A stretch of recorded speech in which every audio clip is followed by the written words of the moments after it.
Good morning to you all. I would first of all like to welcome all of our panelists and attendees here today for what will be a really enlightening talk.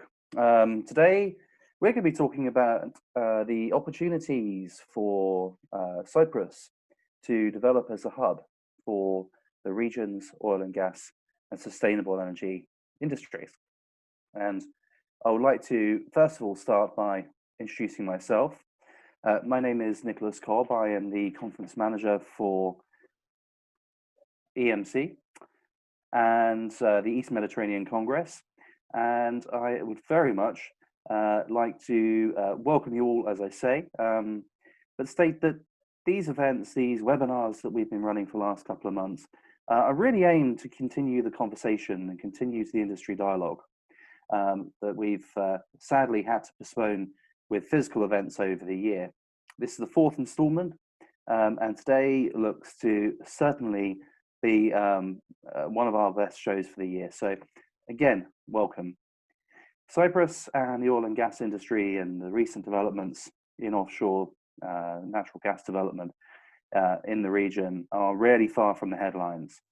But the aim of today's conversation, and it will be an interactive conversation, we'll have the presentations, and then we'll move on to the Q&A, will really be aimed at assessing the positive commercial policy and technical elements and infrastructure and project elements. How can we develop and how can this hub move forward for the benefit not only of Cyprus but the wider region? So without much further ado, I would like to introduce some of our speakers. Sadly, we were expecting the Minister of Energy today.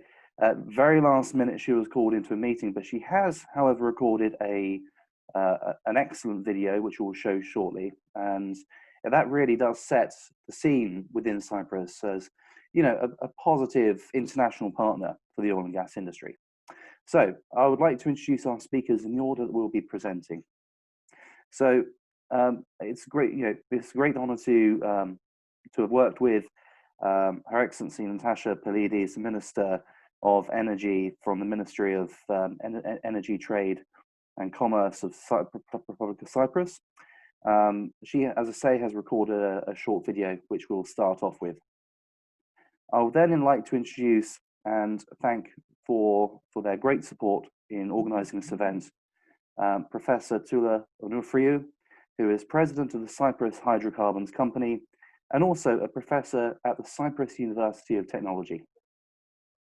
We'll then have an excellent presentation from Mr. Simeon Kassianidis, who is the chairman of DEFA, but also the CEO of ETIFA and the Hyperion Group. We'll then move into a presentation from Andrei Hajiku, who is the Director of Assurance and Advisory at PwC there in Nicosia. And last but by absolutely no means least, we'll look at investment opportunities and what does Cyprus have to offer for external international investors from George Campanellis, who is the CEO of Invest Cyprus. So without much further ado, I would like to thank you all once again for joining us today. I'd like to request that you keep your Zooms on mute until the Q&A. And the general form of today is we're going to have a 5 to 10 minute presentation from each speaker. If any of you have any specific questions for those speakers, please type it into the chat box and we'll deal with it there and then, and we'll ask the speakers directly. If not, by all means, please continue to add them into the section and we'll have a good discussion and a good interactive chat towards the end. So I would like to kick off today's proceedings with a welcome message from Natasha Pilides, Minister of Energy from Cyprus. Thank you.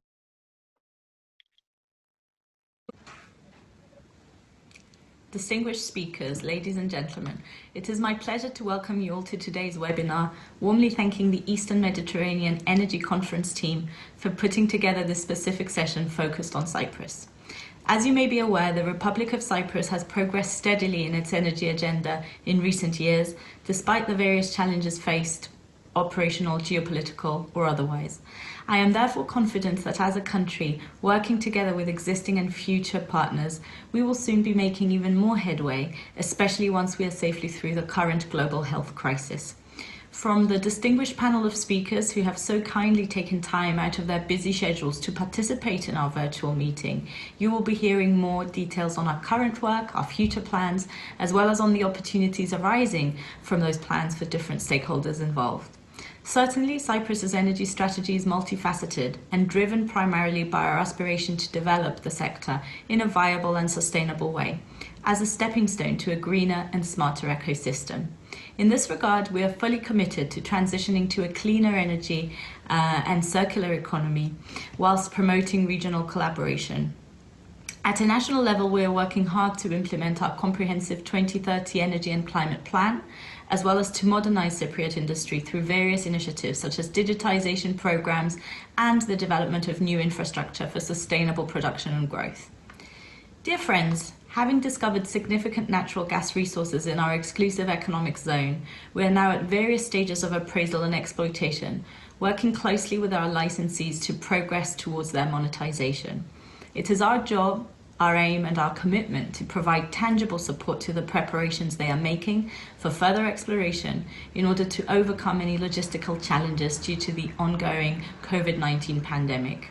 The impact of the pandemic has been significant worldwide as we emerge from the crisis. Cyprus, which has been fortunate enough not to have seen cancellation of projects or abandonment of our EEZ by any company, will be well positioned to advance its plans to develop its offshore industry.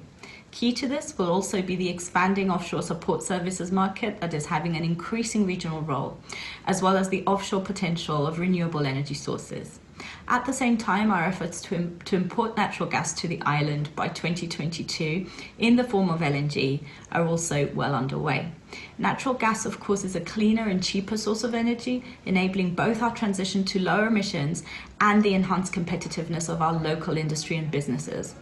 Moreover, the introduction of LNG to our energy mix will facilitate faster penetration of renewable energy sources, which, coupled with the full liberalization of the local electricity market and the de-isolation of Cyprus through the Euro-Asia and Euro-Africa interconnectors, will enhance our country's energy security and overall competitiveness.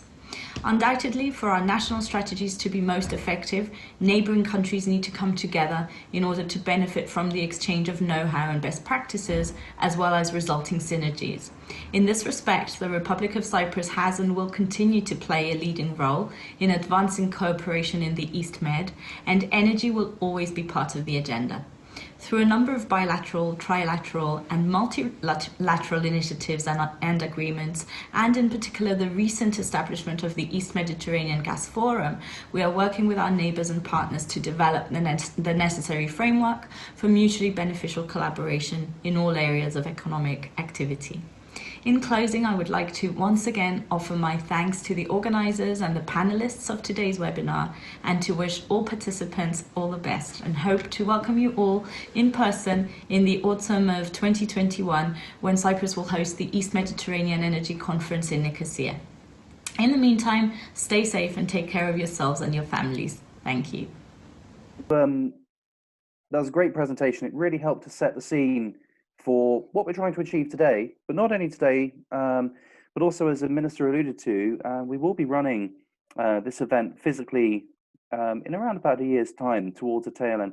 Next September of 2021, we will be in Nicosia, subject to, of course, to the movements of the pandemic. But we are absolutely planning on being there in Cyprus next year. So I very much hope to meet you there. And of course, the Minister will be presenting, so you'll have a great chance to meet her there. So, as I say, without much further ado, it's a great pleasure to not only introduce, but to present our first speaker for today's session. Professor Onofriou, the floor is yours. Thank you, Nicholas.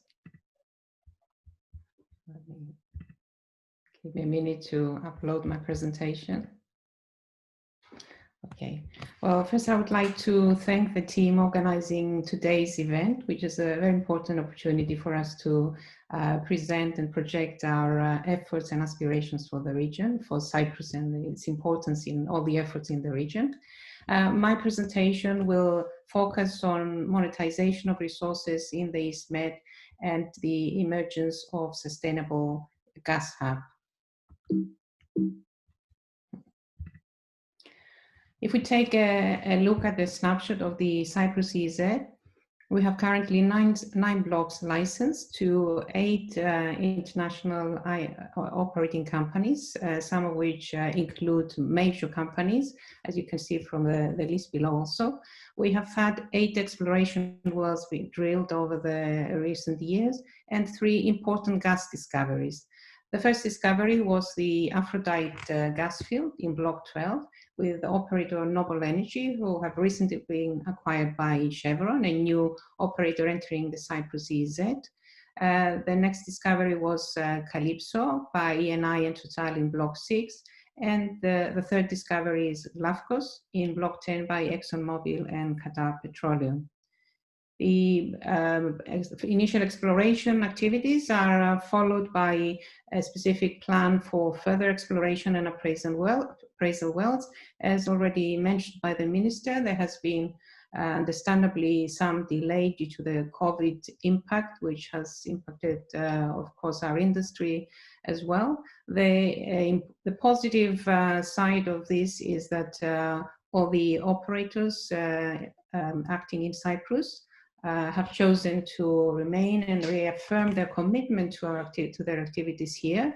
There is a plan to resume drilling in 2021, and the Cyprus government, the Republic of Cyprus, is working closely with the operators to support them in overcoming various logistical problems in order to enable this further program to proceed.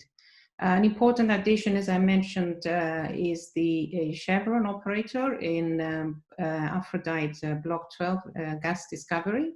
And following the initial onboarding of the company and the initial discussions with them, again, we have the confirmation of their commitment and working together to progress with the program. If we look at the global outlook for natural gas, what we see there is the demand for natural gas is to remain strong, even though we expect the energy transition to play an important role. And even if we look at scenarios of rapid energy transition, and the figures we're showing on this view graph are extracted from the BP Energy Outlook for 2020, which is one of the companies that has taken a more active commitment for a faster energy transition. They also predict that there will be an increase of the demand for natural gas in the next 15 years or so. And this is due to the fact that natural gas is a more resilient and cleaner gas that will play an important role in the energy mix of this very important transition period. It's an important partner to the cleaner fuels.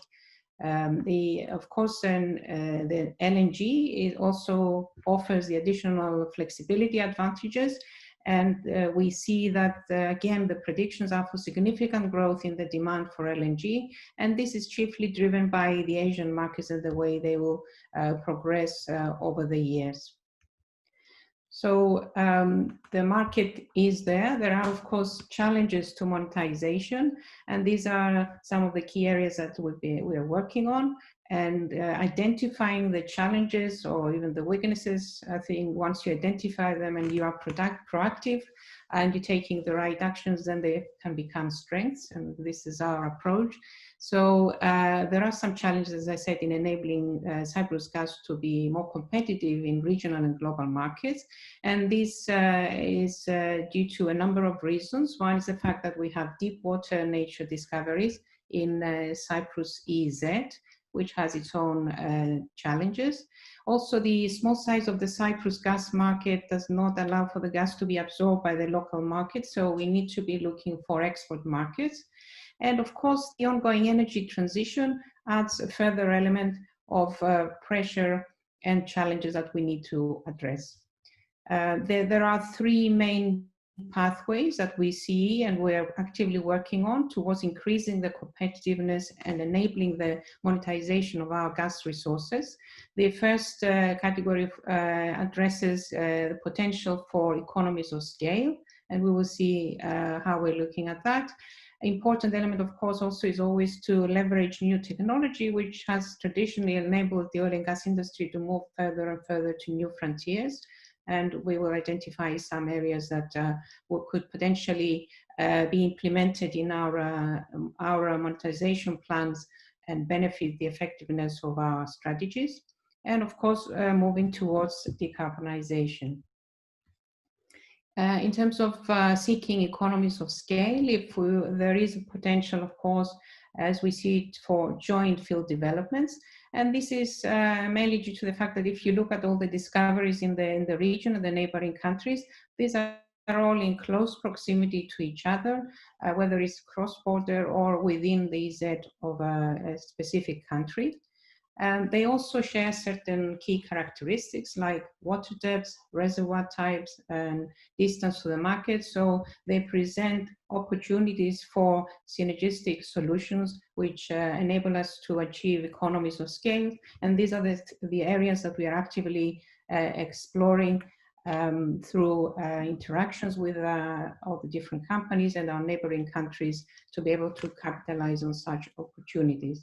And also the possibility of designing facilities for expandability, so designing facilities for a certain reservoir or reservoirs with the potential for further capacity or expandability to accommodate other discoveries in the area. An important element, of course, is the infrastructure, the utilization and the development of infrastructure. And when we're looking at reducing costs and increasing effectiveness, it is important to make the most of also existing infrastructure in the region. And this is something that Cyprus has recognized early on, and we've been actively collaborating with Egypt, for example, in terms of the potential for the Aphrodite gas to go to one of the LNG plants, and we had joint studies for the development of such a pipeline, and the field development plan is in fact going in that direction, is for gas to go to one of the LNG plants, and that means that it will cross the two borders. And so on another level, there were discussions of government to government departments and ministries in order to develop and sign the intergovernmental agreement that will set the framework for more effective and efficient developments in this area. Another example, of course, in the area is the Leviathan gas, which is going to Egypt through the EMG pipeline, which was existing in the area. An important role in this collaborative and cross-border cooperation and in this search of identifying effective synergistic solutions plays the East Med Gas Forum, as the Minister also highlighted. We have participation not only from the countries in the region, but the major actors and shareholders in the industry. And it's supported by a gas industry advisory committee in which both CHC and DEFA are members of. There are three key working groups. One is dealing with the commercial aspects, the other one for regulatory, and the other one technical aspect, technology aspects, and CHC is leading the technology working group. In terms of leveraging technology, as I said, the oil and gas industry traditionally has always been looking forward to developing and implementing new technologies, and these can become important enablers for effective monetization. Here we can see some areas which are potentially applicable to our developments. For example, floating LNG is now a field-proven technology with the cost trending downwards, and it can be an option for development of some of our standalone or even combined reservoirs. Another important area is subsea processing and compression, which maximizes recovery and reduces infrastructure requirements. And again, these can be leveraged and implemented in order to develop more effective plans for monetization and more competitive plans. Another important development across the board, not only in our industry, but is certainly infiltrating in all areas in oil and gas also, is the digitalization, where in fact using sensors and monitoring we are able to acquire better data and information that enables us to make more rational, intelligent decisions in terms of management and improving production efficiency. There are techniques such as digital twins which enable us to develop digital models which are informed by the monitoring systems, and based on that, again, we can predict more accurately the maintenance needs and be proactive with benefits in terms of safety and cost. These opportunities are important to take advantage of, and in fact these are areas that we are working, all the technology areas we are monitoring and assessing their potential utilization for new technologies. And we are also developing these kind of technologies in order to develop local capacity at our university within the Emerge Energy Center, which I'm leading. Of course, I need to mention here also that these developments enable more and more to move towards unmanned floating facilities and subsea facilities, which again contribute to potential savings and effectiveness and increase competitiveness. The other area is moving towards decarbonization. Electrification is one aspect in terms of reducing the carbon footprint of offshore facilities. And that means perhaps making use of increased renewable energy in regional energy grids. The carbon offsetting and carbon and storage are, again, areas that we need to be moving towards, and they are also offsetting of emissions. It's an important element in terms of investing in renewables or tree planting. These are all part of a wider policy for Cyprus to move towards a greener environment and greener energy. The provisions for future carbon capture, which can be included in field development plans, and the selection of which of these aspects will be utilized will depend on technological maturity and regulatory framework. And of course, the blue hydrogen is also another possibility which can be generated from natural gas, and combined with CO2 capture, this can minimize greenhouse gas impact. And it can also, we can also consider making use of repurposed natural gas infrastructure to process or transfer blue or green hydrogen eventually. So we have seen where we are in Cyprus, what are the challenges, the opportunities, and how we are addressing all these areas in a systematic and proactive way. Cyprus has also been very active in leading and promoting regional collaboration, which we believe is a key element for moving forward our energy agenda effectively for the benefit of all in the region. And it also has an important role in the European energy strategy, as we are part of the North-South Interconnection Regional Group. There are 2 gas projects currently on the PCI list, the Cyprus Gas to EU, which development of gas infrastructure in Cyprus, which you will hear more from Mr. Kassianidis soon. The EastMed pipeline is another project which is intended to transport EastMed gas reserves to mainland Europe. And additionally, there are some other PCI projects linked to this, which include the Eurasia Interconnector, which is an electrical connection between Greece, Cyprus, and Israel, which can also take advantage of both gas-fired and renewables power generation in Israel and Cyprus. And in conclusion, we've been moving steadily and working on solid ground in terms of building the various pieces of the puzzle in terms of pushing forward our energy agenda. And we have had some important discoveries in Cyprus and of course the region.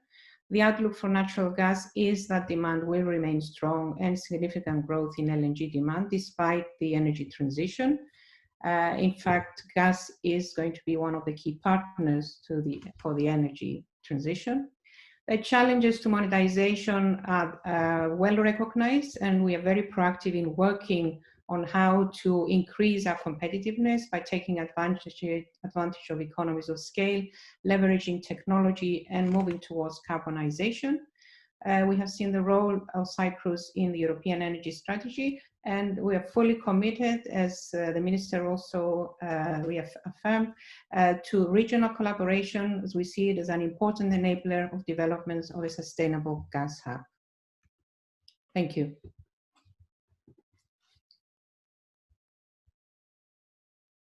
Professor, thank you very much indeed for a most enlightening talk there. I think we can certainly see the potential, the future potential for the island and the region. An awful lot going on there as well, which is great. So thank you very much indeed for a great presentation.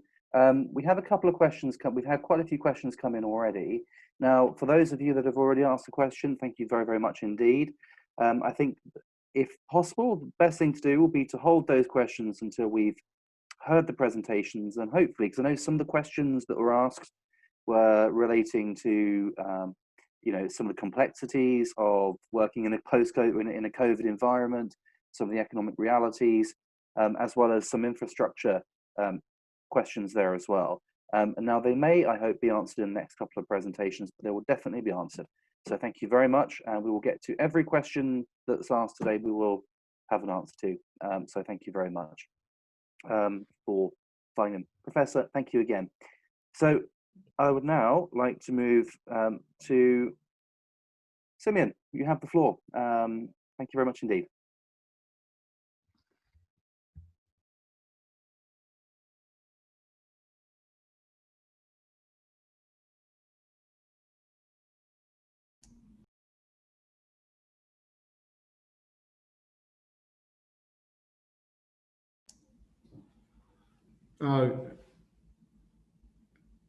I am guessing you can see my screen. Okay.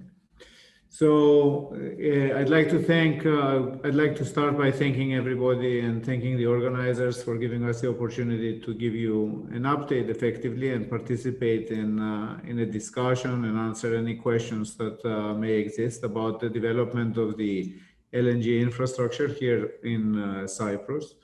So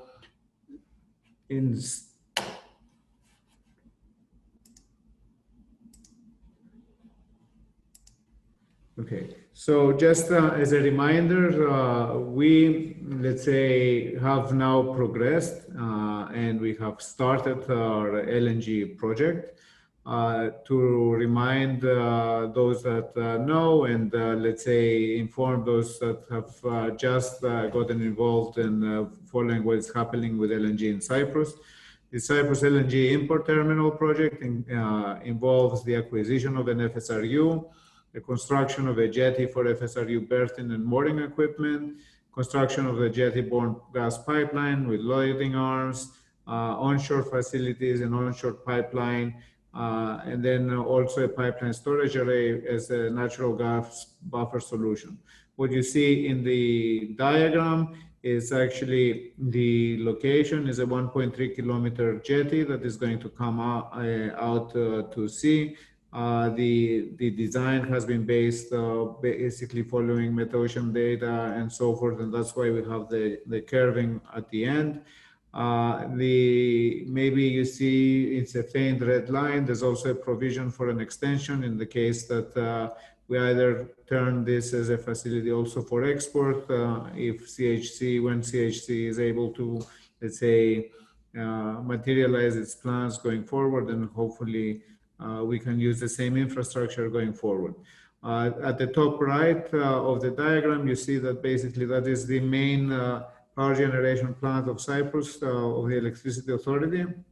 And we will have the LNG regasified by the FSRU and come for power generation to at the first stage to the Electricity Authority. And we have been discussing with a number of IPPs that are also actively seeking about that to get gas for power generation.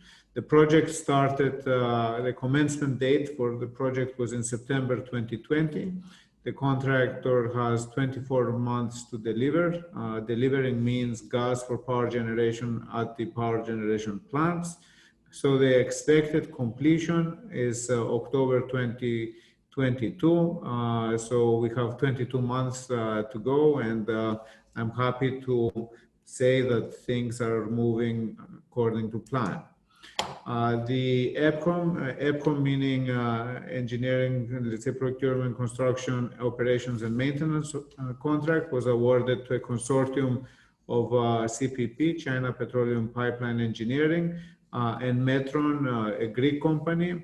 The conversion will be done by Hudong Xinhua Shipbuilding in China, and the operations and maintenance, because the contract involves both the construction and operation of the terminal, but also operation and maintenance for about 20 years on the Republic having the ability to choose 10 years to break or keep the contract for 10 years and then change operation. The total budget was about 500 million, 300 for capital expense and 200 for operational for the 20 years. To monitor such a very large energy project, which I think to date is the largest project in the Republic in the energy field. And it involves marine, it involves shipping, it involves construction and so forth. We engaged a consortium of Hill International, Bureau Veritas, Solutions Marine, with Tractable and Gas Ocean that are acting as the owner's engineers for us in order to be able to monitor. So we have a team that is an in-house team, that is the project team, which is supported by a very large owner's engineers team spread in the various countries where the project is done, and monitoring the progress. So to give you an idea, our ship, which has now become the project ship, which is going to be converted, has been received at the shipyard. It has been tested by our owners' engineers. It has been approved, and so forth. So everything is moving according to plan, and we're trying to do all these things, and so far successfully, despite all the COVID-19 difficulties with the restrictions of travel and so forth. So we have actually been able to use the new modus operandi with digital media, digitalization, communication, and so forth to be able to monitor and run the projects.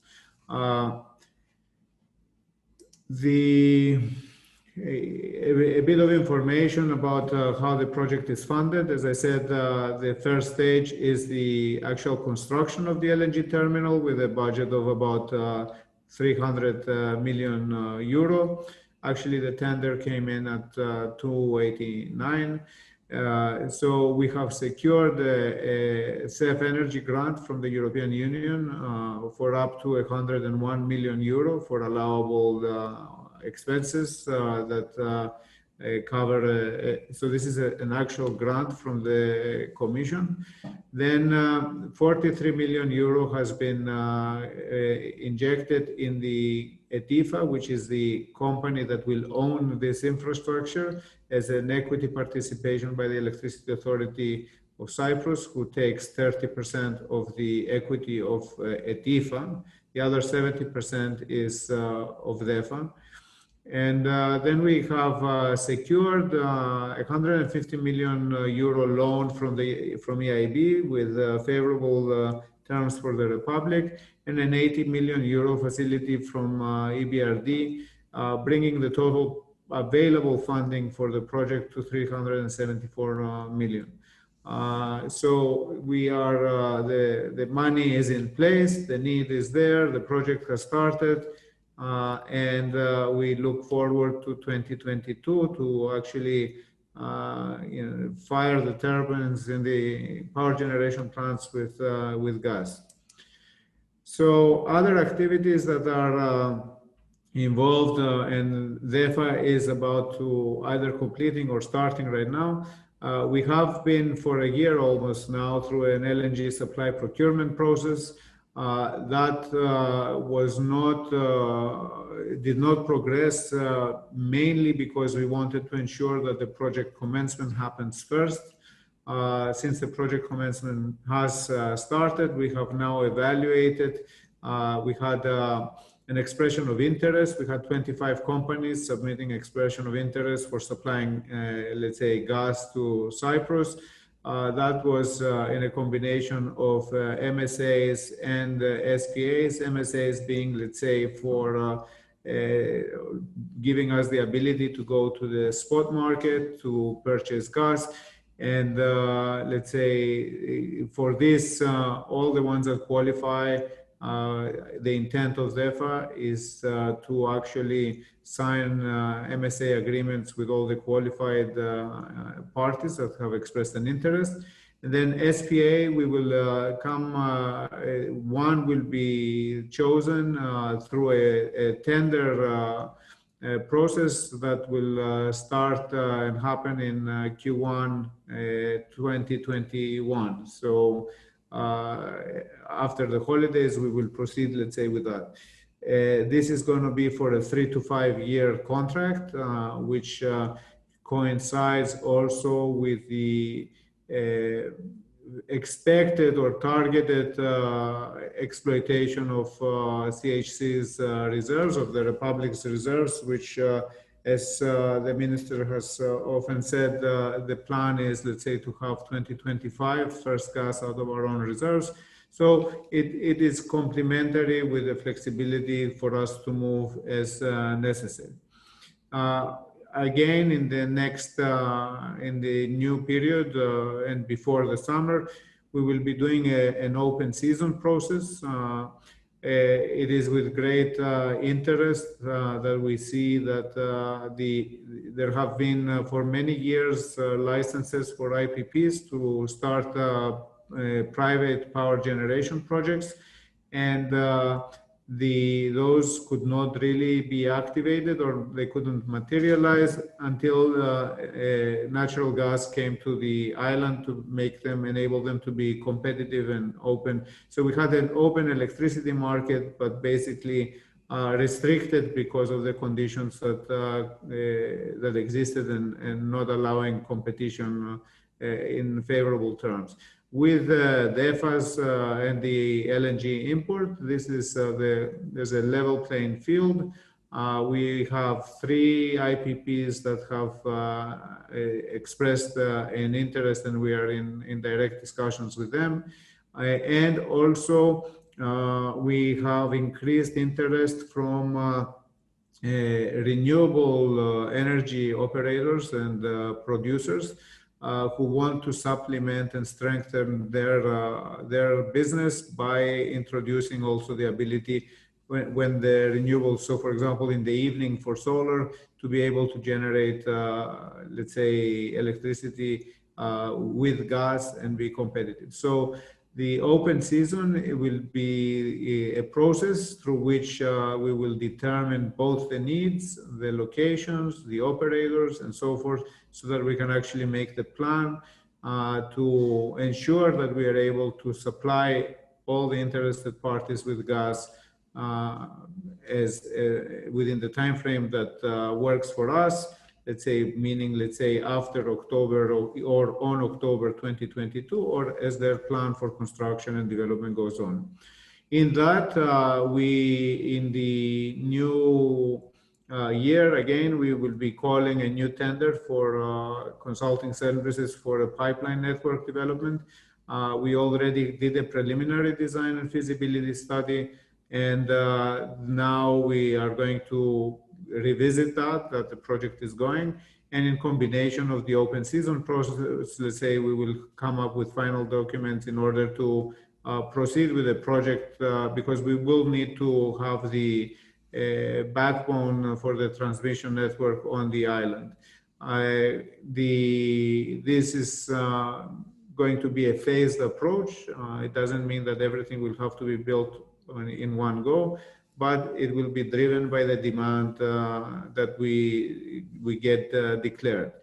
Other projects that we are actively looking at is bunkering is one of them. We are in discussions with another activity here in Cyprus, where basically another consortium, which is together with Cypriot company and DEFA in Greece and so forth, where we're looking at Cyprus participating or DEFA participating in a bunkering project, which basically with the target of establishing Cyprus as a bunkering hub for the Eastern Mediterranean. For those of us that visit Limassol these days, we see there's a number of cruise ships already parked there. I mean, Cyprus is a natural spot for the East Med to have bunkering, particularly, let's say, for ships that are now increasingly turning into LNG as a fuel supply. That project is also funded by the European Commission, and it's one of the next things to happen. Industry has, in different ways, there is interest from industry. Industry is there is interest for as a drive, sure, from the reduction of electricity and the cost for production, or taking gas for themselves and so forth. Or even we've had interest from companies that wanted to use gas as raw material for further development, let's say, and downstream production. Road transport is something we have looked at with basically for trucks and buses and so forth. And then an interesting new demanding market that is popping up and developing around the world also is the off-grid stations. And the off-grid stations is basically micro LNG stations that can go to remote places or to create regional topological hubs, so that, let's say, you do not need to draw pipelines and so forth in order to supply these things. So all these things are within the plans of DEFA. So far, we have not been, we haven't been affected by the COVID. On the contrary, we have been able to focus more on things to go forward. And with this, I guess I will close and be happy to answer any questions in the discussion.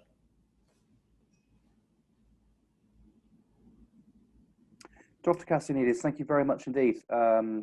Very interesting discussion there, and it certainly looks as if, combined with, as Professor Onofriou mentioned earlier, these exciting new offshore discoveries and E&P activity, also sounds like there's a very good, strong, FRSU and imports infrastructure being developed. So thank you very much indeed for your insight there.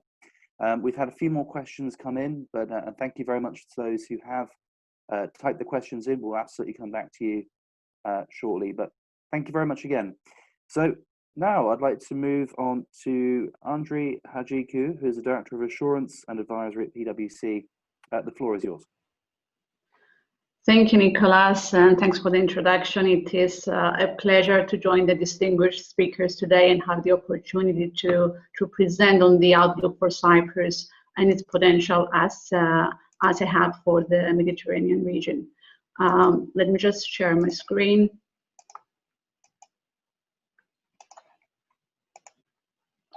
So in my presentation, I will be looking in particular the potential for Cyprus to become a support services hub for oil and gas projects in the region. But let me first share some key facts about Cyprus. So Cyprus is strategically located at the crossroads of Europe with Africa and Asia, and is in the center of the Eastern Mediterranean region, a region with significant hydrocarbon discoveries over the last decade, with major development projects being completed, and a region with plans for significant exploration and development activity in the future. We have seen that activity might be slowing down because of the ongoing COVID-19 crisis. However, the interest of companies operating in the region remains undiminished, and their long-term plans remain unaffected. So Cyprus is the only country in the region which is a member of the EU and the Eurozone, and it has been an established international business center offering high-quality professional services at a competitive cost. By having the second highest percentage of university education in the EU, Cyprus offers an abundance of highly educated and skilled individuals. It has an efficient legal and tax regime with low corporate tax rates and income tax incentives for expatriate executives and new tax residents of Cyprus. Currently, Cyprus ranks on the 54th position out of 190 countries in the latest report by the World Bank, Ease of Doing Business, published in 2019. Beyond the above, Cyprus offers a high quality of living due to its safe environment, the easy commuting between cities, the warm climate, and the peaceful family life. In terms of the economy, due to its small size, Cyprus has a strong and resilient economy, despite the slowdown in 2020 due to the ongoing health crisis. The outlook for Cyprus for 2021 stands at a growth of 3.7%, according to the latest forecast by the European Commission. So the minister and the previous speakers outlined the potential of Cyprus's exclusive economic zone and the role of Cyprus in the region's efforts to become a gas hub. Over and above that, I would like to share our observations on the potential of Cyprus to become a hub for providing support services for regional projects. So can Cyprus, using these unique characteristics I have just outlined, serve as a hub in supporting the activities of the region's gas projects? Well, we have some success stories to share.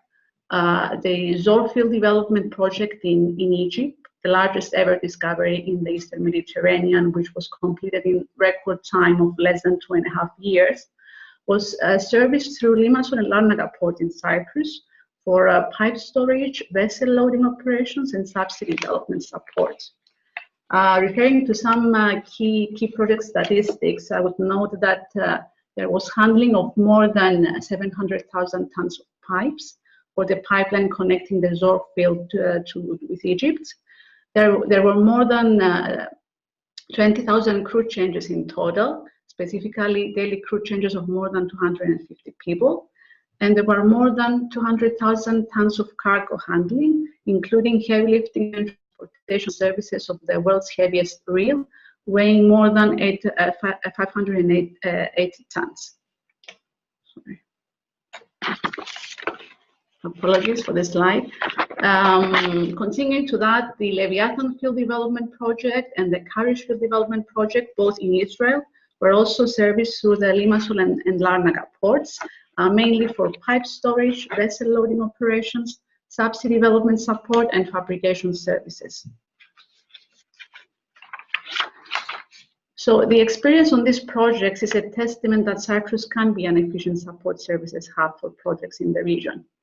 Its geography, having the eastern ports in the EU and being in close proximity to the region's projects, makes Cyprus an efficient and economical choice.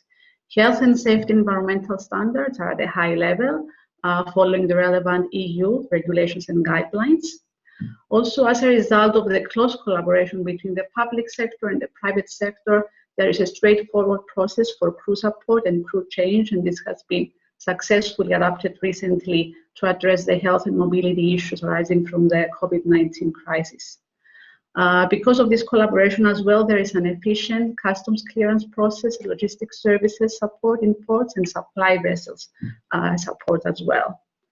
Overall, the experience on these major projects I have mentioned has led to the development of the required know-how, the application of the relevant health and safety standards for such activities, and realizing the importance of providing a fast and immediate service to these projects.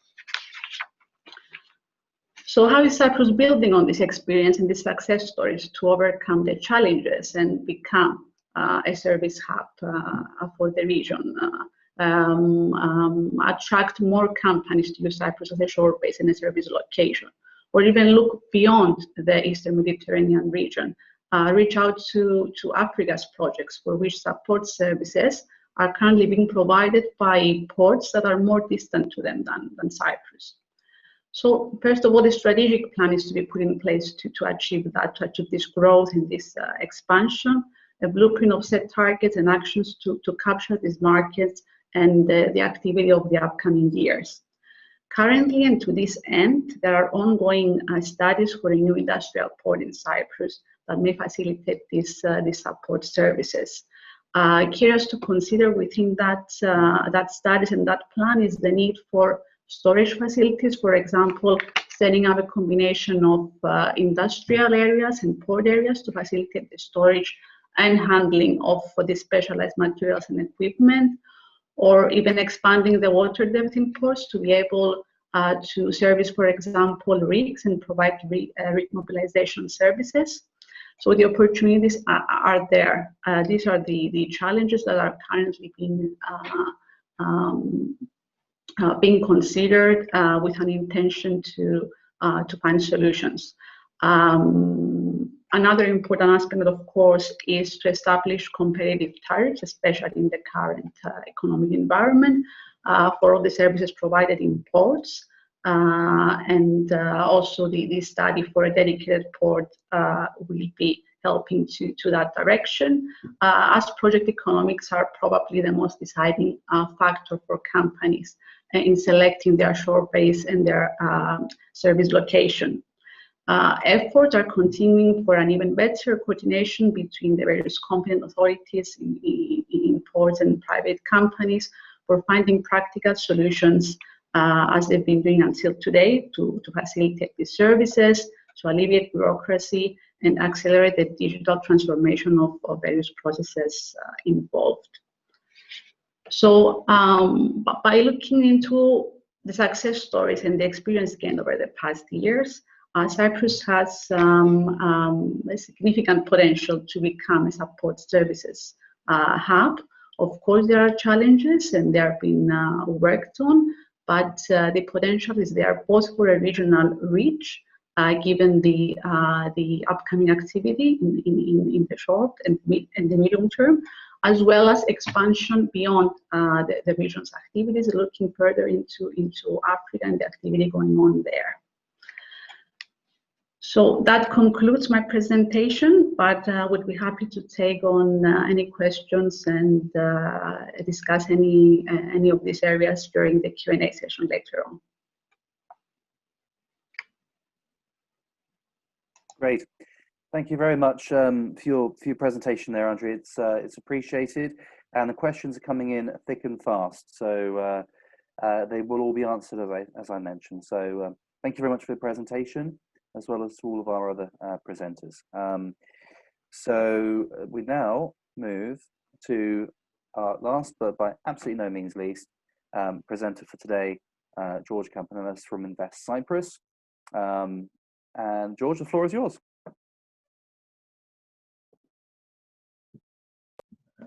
Thank you everyone. Thank you for inviting me to participate in this very informative event. I guess that you are able to see my screen.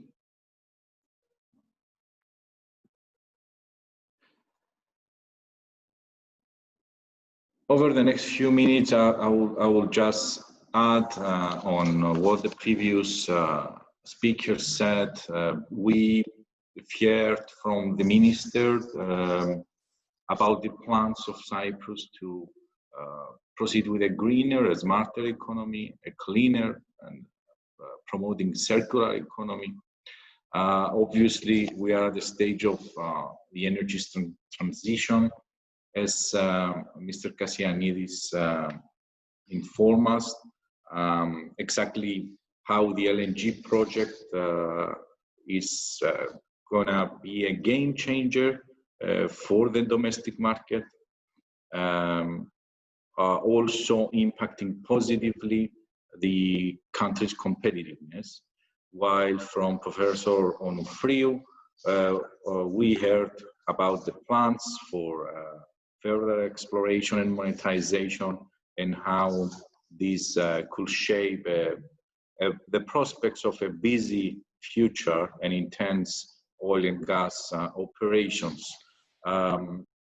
Let me start by saying a few words about our role. Invest Cyprus is the government's investment promotion agency responsible for creating and raising awareness for Cyprus as a location for FDI, and also supporting potential investors and businesses in developing their business case for Cyprus.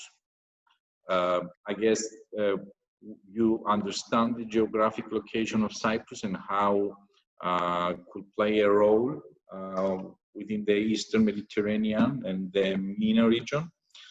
But the most important fact is what Andriy said, that we are the only European ground in the region, and that allows for access to the markets, access to the labor markets, and also we have in place a fantastic tax regime and double tax treaties network. Let's have a glance on the current economic outlook. The recent projections for the GDP change have been published by the European Commission, and the estimations are for a 5.5 drop. It's much better than the initial projections, and it's definitely lower for a Eurozone country.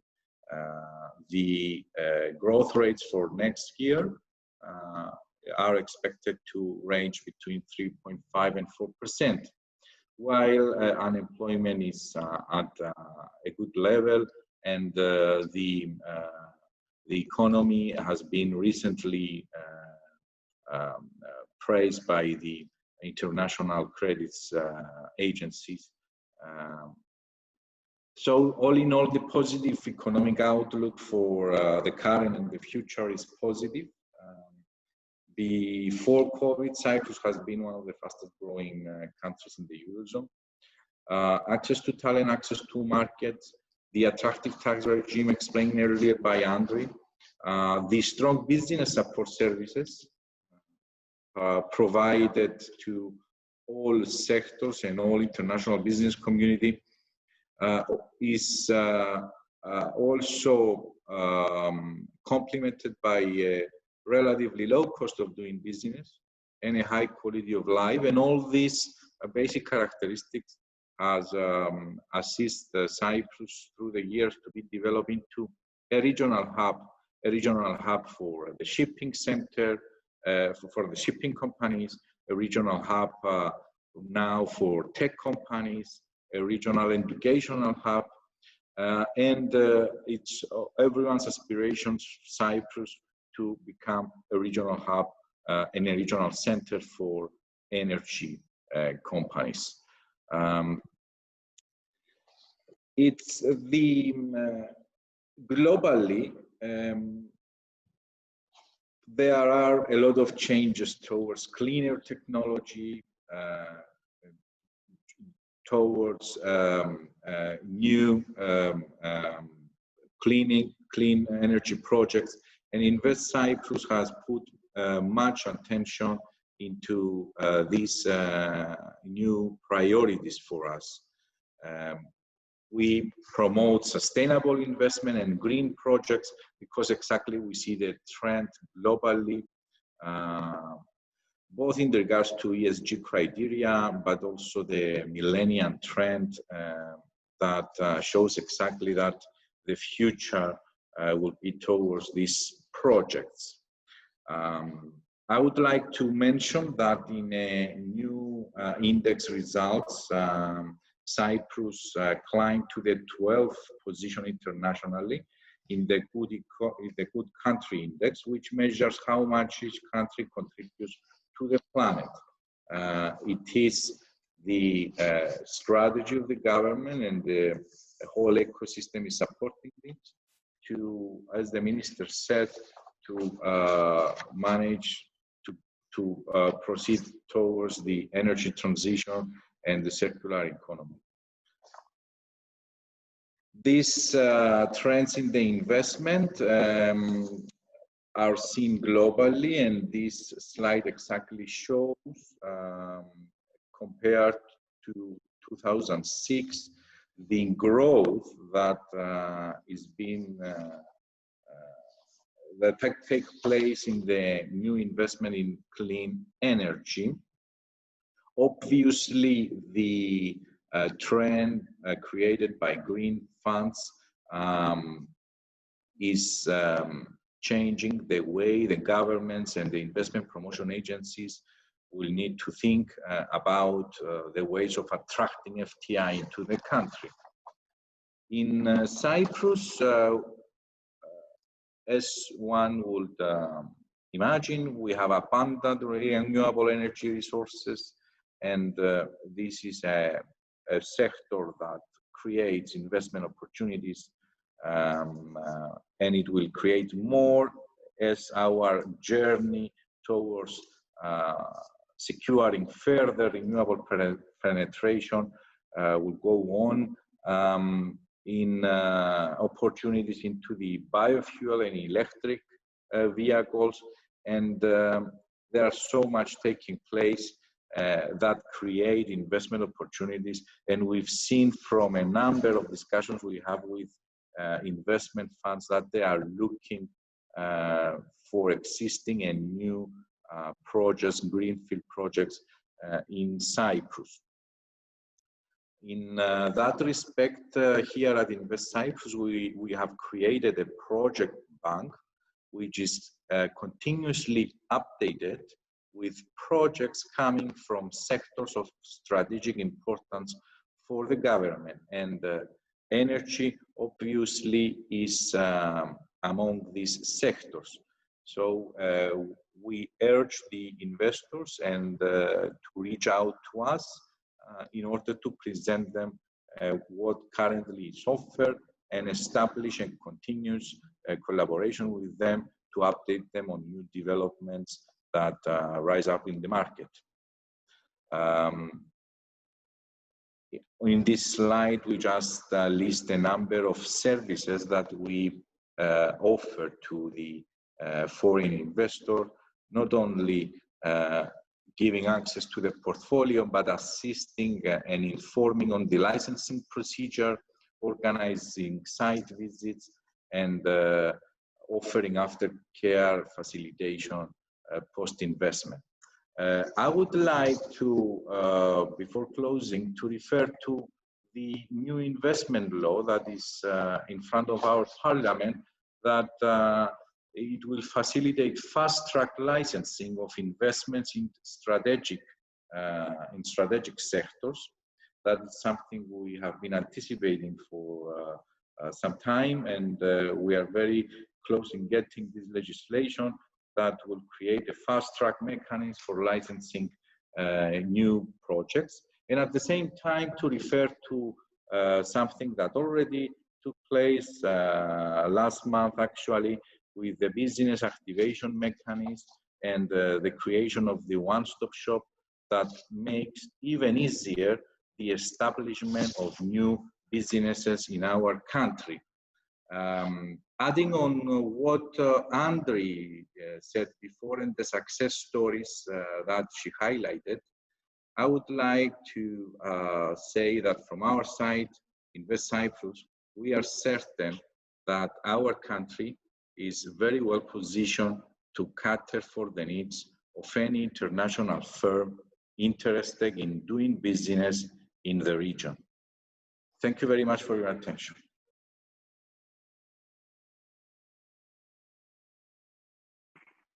Well, thank you very much there to you, George. It's much appreciated, a very good presentation. And of course, without FDI and without investment, many of these projects will of course go nowhere. So it was really great, I think, to end on the practicalities of investment into Cyprus. So thank you very much.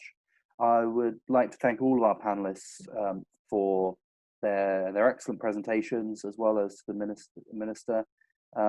And now we get to the panel debate. So we have plenty of questions that have come in. So we'll try and take them in the order that we've come. And what I'd like to do is to ask all of the panelists to answer the question if they can. If not, no problem. But I think it's really great now that our attendees hear the different views. So if we could keep the answers to a minimum, we have 22 minutes and we have a lot of questions to get through. So the first question, roughly in order as they came in, is and now I also apologize in advance to anyone for the mispronunciation of their names. So I would like to just get that in first before I hash things up. So Gina Cohen, thank you very much. So earlier in the talk you said, so it was the same story 9 years ago since the gas discoveries. What has changed in those 9 years? We have a very quick fire answer then from each of our panelists. Who would like to kick off? Well, in the last 9 years, we had a lot of developments working on a steady path. We had a number of licensing rounds through which we were able to attract significant oil majors who are still here and committed to work in our area despite the COVID challenges. We had 3 important discoveries out of 8 drilling operations. We are working on all aspects at very many different levels to create the right framework to enable our reserves to become competitive in this challenging market. And we are positive and confident that things will move forward in a beneficial way, both for Cyprus, but also the region. Wonderful, thank you. Andrei, what would you say has changed in the last 9 years? Yeah, I would say that, you know, in the last 9 years, this was a new industry for Cyprus. And obviously these 9 years, there have been steady steps, you know, forward, and the authorities, they have, you know, learned, they have shared the experience of the international companies that we have been able to attract in the Cyprus EZ, and they are taking, you know, steady steps towards the further exploration and development of our existing and then future discoveries. Thank you very much. Simeon. Well, for us, I think it speaks by itself. The project is underway and it's actually happening. So I don't think there's any more to add to that. Wonderful. And George. Yes, I also agree with Simeon, and it has been something new for the country. So how we proceeded and how we proceed is based on a strategy and taking careful steps. So the way I see it, I see progress. Lovely, thank you. Okay, so we move on to our next question. We have some specific questions here for some specific panelists. So this one is to yourself, George. This is from Mauro Ronaldo. You mentioned the open season. When will that be launched? I guess that is for me. Yep. So basically, we will initiate the process in the spring of next year. So Q2 2021, we will initiate the process. There is some things that need to be defined in the first quarter. So in collaboration with the Cyprus Energy Regulatory Authority, which is the supervising and guiding body, we will formulate the process and call for follow the guidelines to start the open season. So that will come in the second quarter. Wonderful, thank you very much. A couple more specific questions. So this is from Nicodemus. This is a question for Andrei, possibly George. What is the feedback from operators using Cyprus as a support services hub been so far? Are there opportunities to enhance competitiveness in this area, and have they been defined? Yeah, I think the experience of the operators and the various subcontractors that have worked from Cyprus and from their ports to service these projects has been very positive in terms of the location and proximity of Cyprus and the ports to the region's projects. Also, the fact that where EU ports are following all the health and safety EU regulations makes commercial sense for them to operate from Cyprus, as well as the high quality of services provided within our ports. Yes, there have been challenges, and these are the areas that we need to be looking at, so that the opportunity to further enhance our role as a hub in this area is coming from. And these are mainly, I mentioned some in my presentation, mainly it's the port infrastructure, and that's why to this direction there is currently a study for a dedicated industrial port to service these operations. And with that goes the establishment of competitive tariffs for such a port, so that it makes also economical sense to the companies to be operating from Cyprus. Thank you very much. George, was there anything you wanted to add to that? Oh, yes, I'm covered by Andrew. Thank you.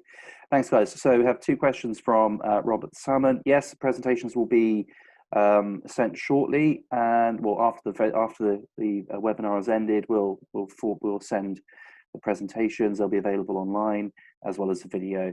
But the specific question: does renewable energy, including wind farms, solar, and geothermal energy, have a role, and what sort of opportunities are there within Cyprus?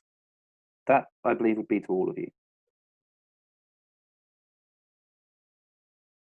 So how about we start with George? Yes, certainly. There are specific targets that the country needs to get based on EU requirements, but not only, because we have our own policy and our own targets to reach in regards to the renewables penetration into the energy mix. So yes, these subjects are followed closely both with the Ministry of Energy and also by the regulator, energy regulator, as well the operator of the grid. I guess that perhaps Mr. Kassianidis will be also add some information on this. But we have our targets. We already have installed a significant number of onshore wind farm, fully operational, and a number of solar PV parks with the licensing round, the latest being last year, and currently a number of projects identified investment and financing, and they moving ahead as we're reaching towards the liberalized internal market, and that's the way forward. Thank you. Actually, there's a second follow-up question which relates to this. Again, this is another question from Robert, so we'll combine the two together if possible, and that's what financial incentives there are, for different types of energy investors or people coming into the market, hydrocarbons, renewables, that sort of thing. So if we could say a few words each about that as well. But, okay, Professor Onufriou, what are your thoughts? I would say that part of the wider policy of the Republic of Cyprus in terms of the energy transition and achieving the targets for cleaner energy in the Cyprus environment, it's important to have the energy mix, and sort of going back a little bit to the previous question, that clearly all possible sources of renewable energy are being assessed, and in the end, the final energy mix will be derived based on relative competitiveness and applicability in the Cyprus environment. And there are a number of schemes that support organizations who decide to invest in this kind of renewable energies, and these are things, this kind of information one can obtain from the Ministry of Energy and perhaps even from the website. So there are schemes that are being worked on, and I believe that this will be strengthened more along the way to support further the implementation of the green energy strategy. Brilliant. Thank you very much. Okay. Would anyone else? I think we may have covered that question now. If anyone else would like, do any of the panelists have anything else to add on sustainable energy and incentives? Because we have lots of other questions to come through.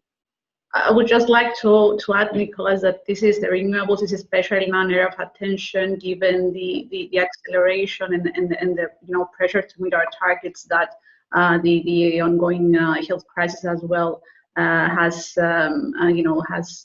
caused. And so there is a great opportunity and space to develop renewables in Cyprus. There is also opportunity to fund these investments. I mean, the new funding, the EU Recovery Fund, is focused on green economy and as one of the main pillars. So again, there is a lot of space there to develop renewables. Great, thank you very much. Okay, we now have some specific questions coming through. So we have two questions from Stefan Montoyo. So apologies there, Stefan, if I've completely destroyed your surname. But anyway, so we have two questions. Question one is, do we have any schedule for Euro-Africa and Euro-Asia? And the second part is there any schedule and intention for the Vasiliki Port Development Project as part of supporting an operational base for energy projects? So. If I may take the Euro-Africa, Euro-Asia question, there's, as the minister mentioned herself earlier today in her opening statements, it is now seen as one of the strategic initiatives for Cyprus. That already there was a tender for both the Euro-Asia and also the Euro-Africa project, because it's actually two projects. One is the connection to Greece and Israel, and the other one is the connection from Cyprus to Africa, to Egypt, effectively. The time frames for that is 3 to 5 years, but it's still, let's say, in the tendering process and so forth. And I guess the more up-to-date information that your attendee is asking for can be found at the both the Euro-Asia and the Euro-Africa interconnectors have their own websites where they have regular posting of information and material. What is significant is basically that after an impasse, you now have the governments of Cyprus, Greece, and Egypt all being very supportive of the projects to proceed. So I'd direct people to go and look at the specific sites. Thank you very much indeed. So the second question from Stefan was, is there any schedule or intention for the Vasiliki project? Vasiliki, oh, we've answered that question, sorry. So Stefan, I hope that answers your question. If not, then please do submit a second question. We'll try and get through to you, but thank you. So we have another question that's come in this morning from Luciana Vati. Thank you very much, Luciana. So I'll be brief. So it says, all the presentation materials so far have generally been based on theory and future plans. What about the practicalities and difficulties that we're facing operationally from a motivational perspective and also from an economic perspective, given the COVID pandemic and drop in oil prices? How would we feel about that? Who would like to answer that question? I can reiterate some of the points that both the minister and I also touched briefly on with regards to the difficulties and the challenges that are being presented due to the COVID pandemic. There is a very close communication and cooperation between the Ministry of Energy and the operators and the intent is for the Republic of Cyprus to support the operators overcome various logistical problems, and this is already happening at various levels, in order to be in the best possible position to move forward with a plan to resume the drilling operations in 2021. So this is happening. In terms of prices, I think there is a question that will come up anyway. Yes, the oil and gas industry is always going through ups and downs and cycles. This is one of the characteristics of the industry. The COVID pandemic has affected, of course, the prices. It's expected to be a transient effect.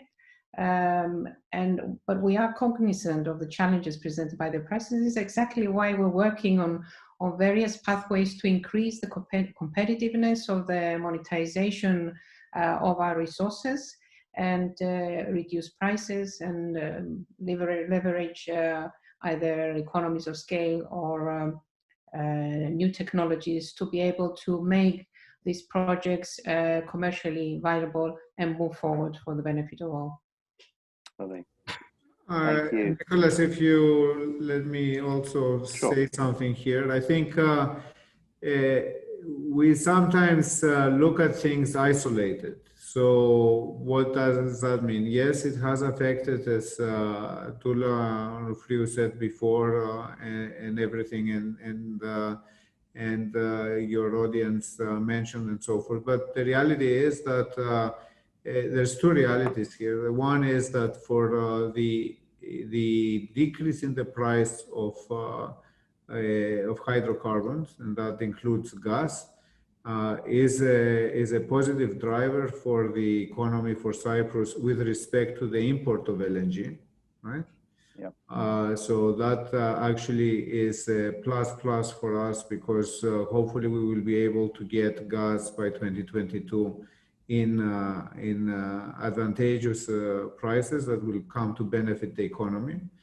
And the second thing is that it's time we have to realize that this industry works with long cycles, time cycles.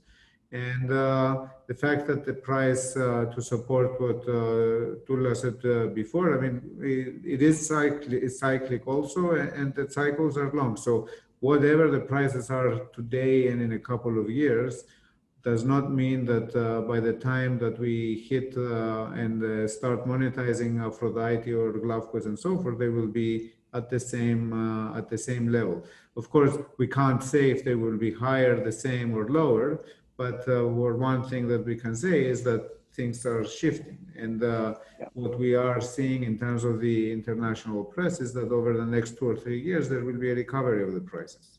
So because demand will come back and so forth. That's a comment. Thank you very much there, Asim. So the next question we have is from Kostas. So do we have any news from the Glavkos field? Are there any updates on the Glavkos field? Who would like to answer that question? Well, in short, the plan for the Glavkos field is to perform an appraisal well, and this was part of the plan for ExxonMobil to perform during this year, but due to the COVID delays, this is moved towards 2021. And as I said before, we're working closely with the companies to ensure that logistical difficulties are overcome so that we're able to get to that point. Of course, there are internal studies that are being carried out, further detailed reassessments, both within the operators, but also within CHC, and various interactions at different levels among different parties to move things forward. But in terms of the big event of the next drilling operation, this is a plan for the appraisal well. Brilliant. Okay, so thank you there, Tula. So we have 13 other questions. I think we can probably extend by another 5 minutes. We'll rattle through. I'll go through the questions quickly, and if we could have, if any particularly one speaker would like to answer the question, and anyone else wants to then chip in, that'd be great. I'm just very conscious of the time. So the next question comes from Stelios Georgiou. Should Cyprus first invest in a port to have as a base of operations for all of their oil and gas companies before we invest in exporting natural gas? We're talking about becoming a hub, but at the same time, we have no real permanent base. Who would like to answer that question? If I can just say, these are not mutually exclusive. One doesn't mean that the other one can run in parallel. They will not draw from the same pot of funding. So both are important, and the Republic of Cyprus is working on both. So. Brilliant. Okay, great. Would anyone else like to add anything to that about that question? Okay. So, Luciana, we have a couple of questions there from you. I'll come back to them in due course. However, I have a question here from Fivos and Dritsos. Has CNG technology been considered as an alternative to LNG? Theoretically, given the forecasted volumes and distances involved, it will be much more economical. And additionally, CNG technology can serve preparing for a future of a blue hydrogen economy. Who would like to answer that question? If I can again say very briefly that CNG is one of the potential technologies. It's still being developed. In fact, CHC is participating in a major European funded research program, which is moving forward the development of this technology. And through that, there is an examination of various possible scenarios where this could be beneficial. But this is still work in progress. Brilliant. Thank you very much. Would any other panelists like to mention, would like to add anything? Okay, we'll move to the next question. So, thank you very much there. So we have another question here from Stefan Montoyu. Vasilica Port development as a potential operational base for oil and gas will be a BOT project or an EPC? Who would like to answer that question?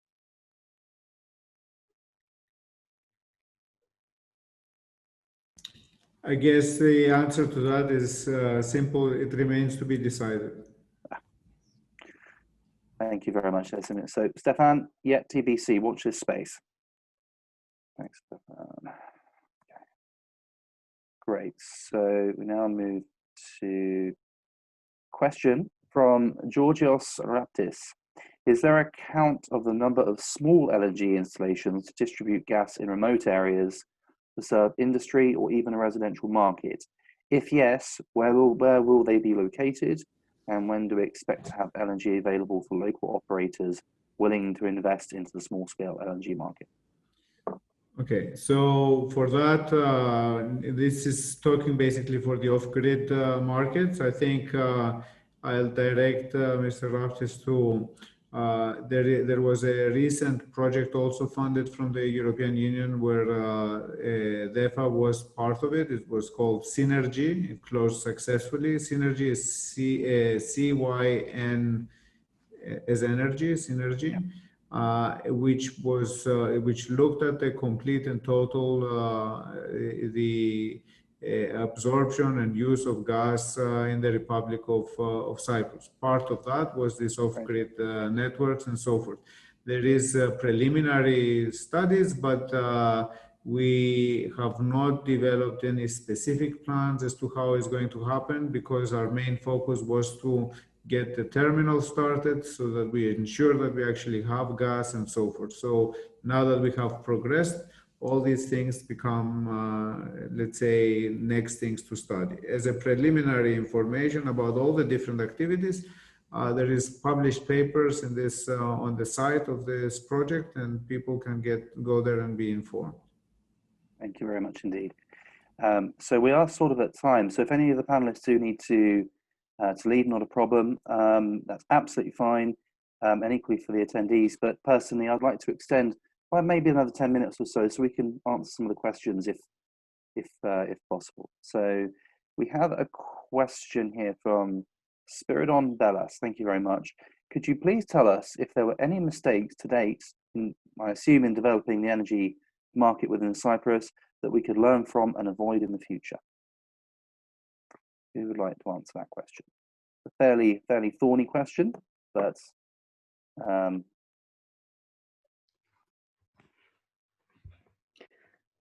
perhaps it's important to highlight again that Cyprus is a new player in the oil and gas industry. So the whole framework, the regulatory framework, support framework, and everything obviously had to be set out from the beginning. The training of all the stakeholders involved, all these aspects had to be developed and established. And of course, some things perhaps could have been done more effectively. But the bottom line is that we have made steady progress. So we are where we are. And the important thing is to be systematic and proactive and collaborative and look ahead in terms of how we can actually find the best solutions to support our strategic objectives. Brilliant. Thank you very much. So a very quick fire question now from Nicholas Philippou. What do we think of the solar thermal potential for Cyprus? Are there any plans and projects?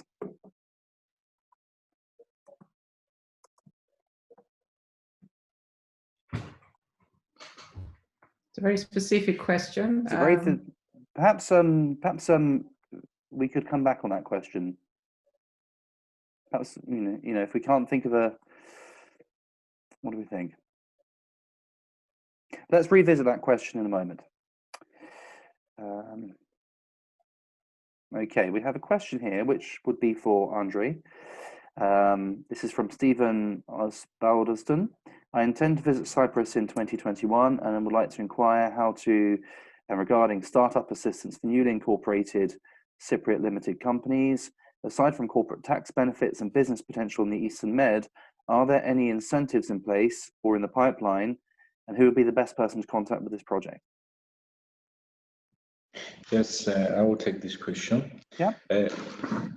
Invest Cyprus is a not-for-profit organization. We are the first point of contact for the potential investors, and so I will urge him to contact us directly, sending an email to Invest Cyprus. We'll share our email afterwards, I guess, Nicholas. Yeah, not a problem. Yep, so answer to that question is please get in touch with Invest Cyprus and they'll be able to help you. So we have a question here from Andreas Karasavas. COVID-19 has caused a downside to the oil and gas industry, pushing back a lot of activities, especially on development and E&P. How is that affected or reflected in Cypriot plans to be developed as an energy centre and hub?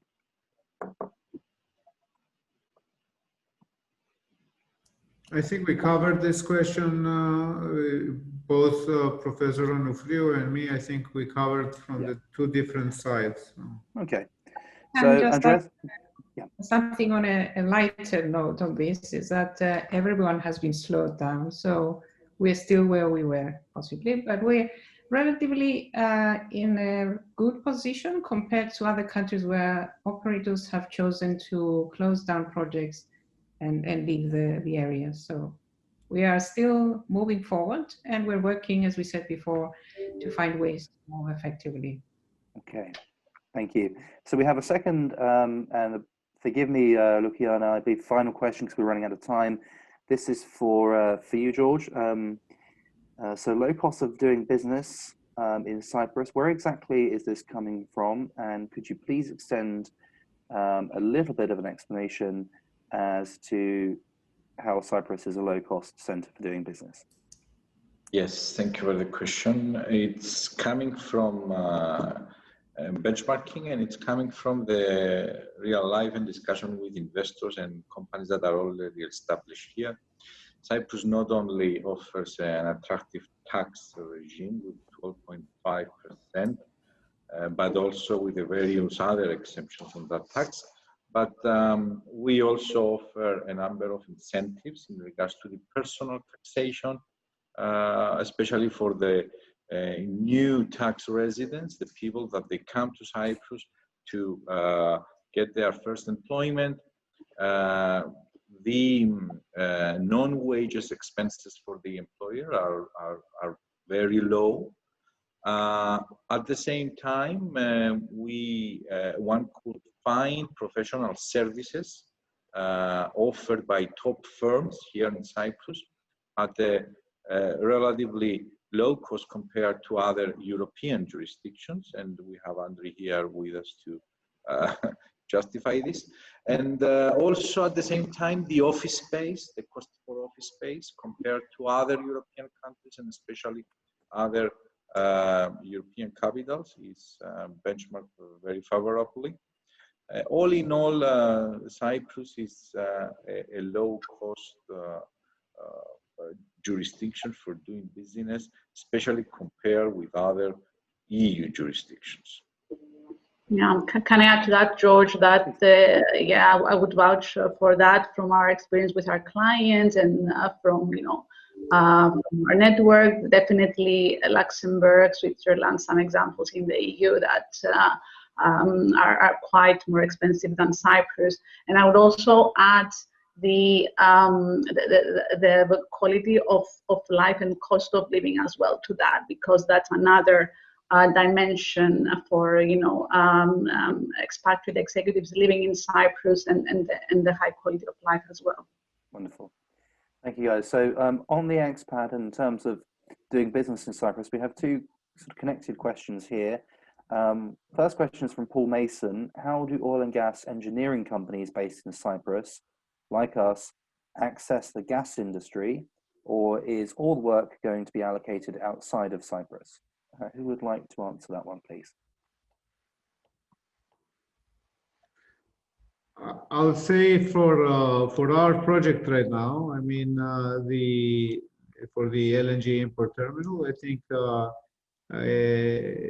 there is a team being built, let's say, with the contractor. So I think I gave the names of the companies, and they have set up also activities here in Cyprus, and office and representations here in Cyprus. Yeah. They will need people in order to execute. They've already employed a number of people and engaged a number of local firms for being able to deliver the work, engineering firms, construction firms, and so forth. Consulting firms, environmental. I mean, there is a very, very broad footprint in terms of the activities. After all, let's remember that a very big number, very big budget will be spent on Cyprus, and a lot of it is towards labor cost. So I think they will, interested people should reach out and talk to the companies directly. Actually, a number of such persons who contact us directly as DEFA, all we do is just pass on the interest to the companies, and I think it is better and more efficient.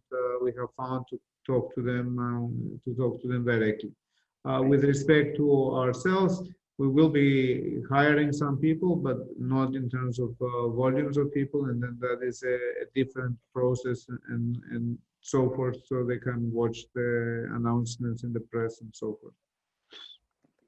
Actually, just on that point, a great place to meet oil and gas companies will be next September in Nicosia at the COVID-related, that's a slightly shameless plug for the event for next year, but still had to get it in somewhere. So like a shameless author, just dropping that in. But there we go. Thank you. So we have a question here from Ahmed Abdallah. Sticking with yourself, Simeon, this is directly for you. Could you please shed some more light on the bunkering future project in Cyprus? Timeframe, costs versus revenues, and that sort of thing. Definitely, I cannot share any of the financials or any of the plan and the projection. There is a project that has been approved by the European Commission with funding. It's called the Blue Hubs. So Ahmed can go and look it up in the Commission to find out information.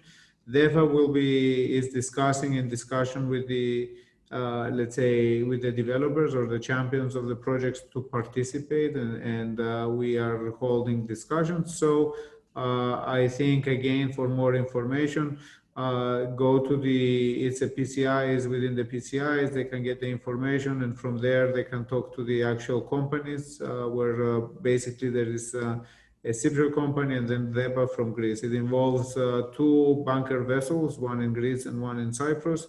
and a number of truck loading facilities to be able to move LNG around. So that's it.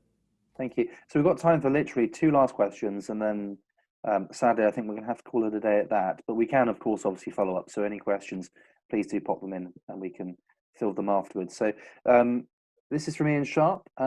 Experience on a project here in Cyprus a couple of years ago led to the conclusion that there was a skills/competency shortage, particularly in labour force with regards to HSE skills for safe operations in terms of the service support market. Can the panelists advise on what progress has been made in the intervening period to bridge that shortfall and develop an available skilled HSE workforce?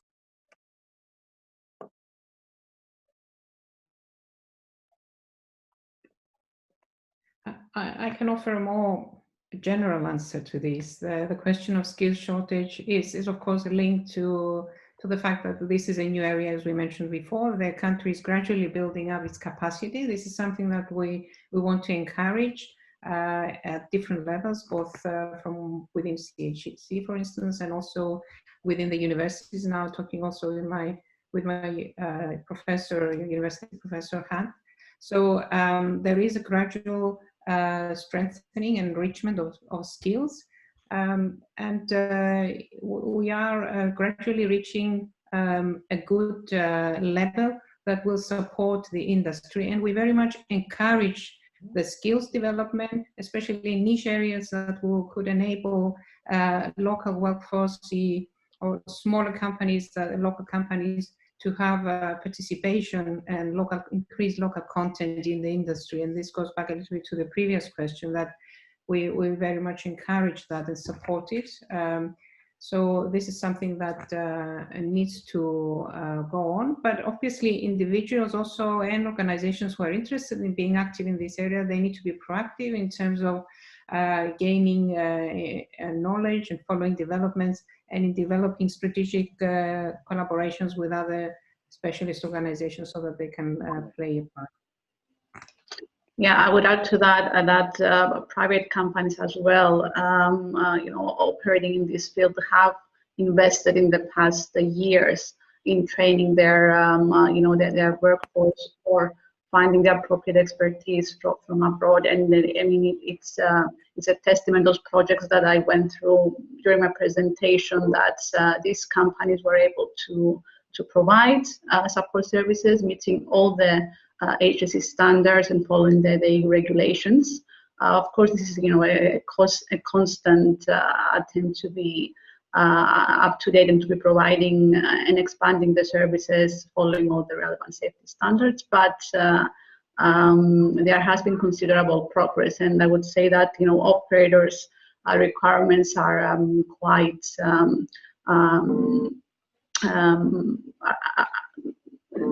they have very high requirements for that, and to be able to work with the operators in those projects in the EastMed exploration and development, you need to be able to be at that level. And I think private companies have done a lot in the past couple of years to be at this stage. Thank you very much. And literally, this is the final question. It's a very specific question. So, and apologies in advance for the last few questions we didn't manage to get through, but we can try and answer them a little bit later. So this is from Alexandros Pastos. What is the water depth associated with offshore gas fields, and is there any scope expected to be carried out by jack-up units?